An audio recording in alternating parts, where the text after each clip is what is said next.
தொட்டியில் கப்பீஸ் மீன் எல்லாம் குட்டி போட்டிருக்கு. நிறையா உள்ளது. மோழி, கப்பீஸ் மீன் எல்லாமே குட்டி போட்டிருக்குங்க.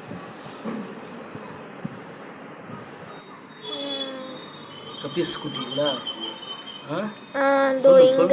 சொல்லி அது எல்லாமே கப்பீஸ். மோலிஸ்லாம் இதில் தோ பெருசு பாருங்க. தோ வரேன். தோ இந்த பெருசு பிளாக் கலரு. மோலி கருப்பு பிளாக். இந்த தண்ணி எல்லாமே கப்பீஸ் குட்டி தானே? கொஞ்சம் கலரானதா இருக்கிறேன். தோ இது உள்ள குட்டீஸு. இதோ இருங்க. இங்க எப்படின்னு பண்ணி வந்துச்சு.